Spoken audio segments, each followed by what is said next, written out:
गुरु प्यारी साध संगत जी, बड़े प्रेम और सत्कार से बोलिए धन निंकार जी। एक महान लेखक अपने लेखन कक्ष में बैठा हुआ कुछ लिख रहा था। पिछले साल किडनी स्टोन के कारण मेरा ऑपरेशन हुआ। इस ऑपरेशन के कारण बहुत लंबे समय तक मुझे बिस्तर पर रहना पड़ा। इसी साल मैं 60 वर्ष का हुआ और अपनी पसंदीदा नौकरी से रिटायर हो गया। अब मैं बेरोजगार हूँ।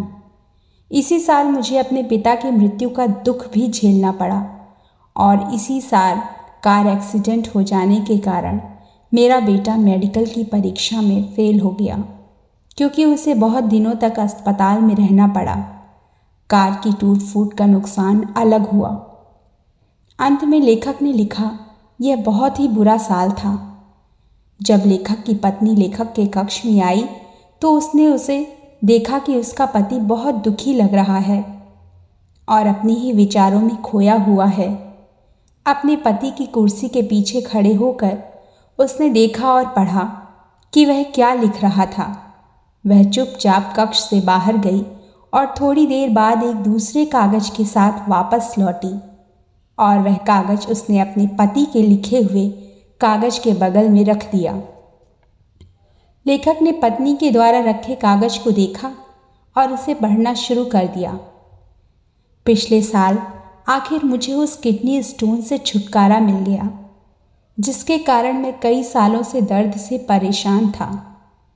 इसी साल मैं 60 वर्ष का होकर स्वस्थ दुरुस्त अपनी नौकरी से स्वाभिमान के साथ सेवानिवृत्त हुआ। अब मैं पूरा ध्यान लगाकर शांति के साथ अपने समय का उपयोग उन कामों के लिए करूँगा जिन्हें नौकरी के दौरान मैं नहीं कर पाया था। इसी साल 95 वर्ष के मेरे पिता बगैर किसी पर आश्रित हुए और बिना गंभीर की बीमारी के परमात्मा के पास चले गए। इसी साल भगवान ने एक्सीडेंट में मेरे बेटे की रक्षा की। कार टूट फूट गई, लेकिन मेरे बच्चे की जिंदगी बच गई। उसे नई जिंदगी तो मिली ही और हाथ पांव से भी सही सलामत है। अंत में उसकी पत्नी ने लिखा था, इस साल भगवान की हम पर बहुत बड़ी कृपा रही। साल अच्छा बीता।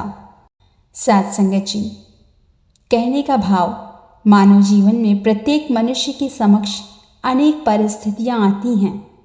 उन परिस्थितियों का प्रभाव कैसा और कितना पड़ेगा, यह पूरी तरह हमारे सोचने के तरीके पर निर्भर करता है। चीज़ें वही रहती हैं, पर नज़रिया बदलने से पूरा परिणाम ही बदल जाता है। जीवन में सकारात्मक विचार उस इंसान के पास आता है जो ईश्वर की योजना पर विश्वास करता है, और यही तो है आध्यात्मिकता। यह आध्यात्मिकता उसे बताती है कि जीवन मरण ईश्वर के हाथों में है और ईश्वर जो करता है अच्छा ही करता है। अतः ईश्वर पर अटल विश्वास रखने की ज़रूरत है। किसी ने सही कहा था, जो व्यक्ति हर पल दुख का रोना रोता है, उसके द्वार पर खड़ा सुख बाहर से ही लौट जाता है। कुछ दिनों के लिए ज़िंदगी मिली है, क्यों ना हम इसे खुलकर जिए।